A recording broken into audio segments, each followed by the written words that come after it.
The World Ends With You is hands down one of the most unique and entertaining DS games we played in a long, long time, and revolves not only around the visuals and music and style, but also some seriously intriguing gameplay. We're going to keep the story brief for the video review, but basically you play as a young boy named Neku, who is transported into the strange, alternate Shibuya district in Tokyo. You take place in this thing called the Reaper's game, and basically you and your partner need to remove social distortion, it's referred to as noise in the game, to carry out these missions for Reapers for 7 days, otherwise you'll face elimination and erasure. The game starts off feeling like any other RPG. You walk around an overworld to get into battles, but it's all touch-based, so you're going to slide the stylus around much like Phantom Hourglass to move, and when you get into battles, it's actually a strange tandem two-screen display. The nice thing about the battle specifically, though, is you don't actually just get into them randomly. You can actually scan and see the noise wandering around in this world, and you engage it directly when you're ready. The visual style certainly speaks for itself, but it's definitely worth noting that The World Ends With You is by far one of the strongest graphical efforts we've seen on DS. It mixes these 2D sprites with a beautiful 3D world, pulls off a lot of really complex technology.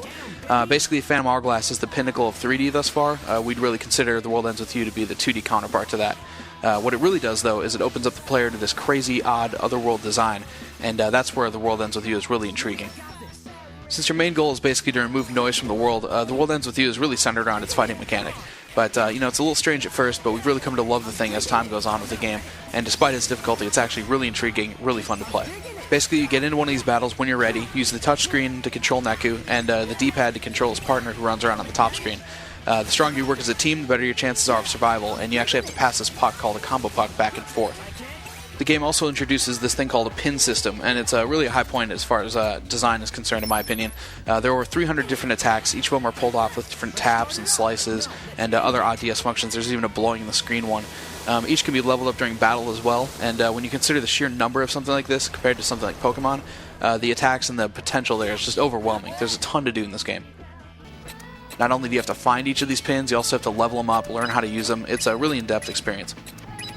Altogether, this main mechanic of wandering Shibuya and really completing these missions, engaging in the 2D battles, it's pretty great, but, it really rockets into the amazing category via its near-endless options, each of which have really made this game feel truly unique. For starters, there's a clothing system that upgrades and downgrades your character based on the style in each region of Shibuya, so if you're in a specific place where there's a specific kind of shop, you'll actually get a boost when you go into battle based on what you're wearing.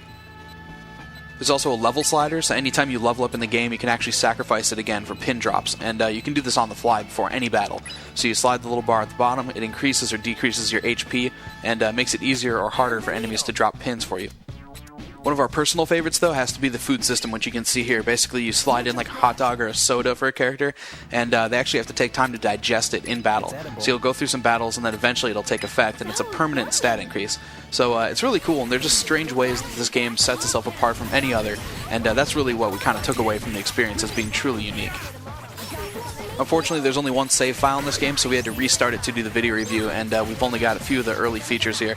But I can show you Mingle Mode, which is going on right now. Basically, you set your system's DS wireless in play, and it's kind of like Bark Mode with Nintendogs, where you walk around and find anybody else who's in wireless mode. If you find anybody, you get upgrades to all your pins, and you gain experience even though you're not technically playing the game. So it's pretty cool, and it doesn't require people to have an actual copy of The World Ends With You. It just requires that you leech off their wireless signal, which is a pretty cool idea considering Bark Mode didn't really work. There's really a tremendous amount of content in The World Ends With You, so we definitely encourage you to take a few more moments to look at the gameplay, and then check out our written review at IGN.com. The huge level of difficulty and the specific style can definitely be a turnoff for some players, and we realize that, but we definitely encourage you to take a shot if you like what you see here, and it's a totally fresh and very unique experience on DS, and one of the top games on the system, hands down.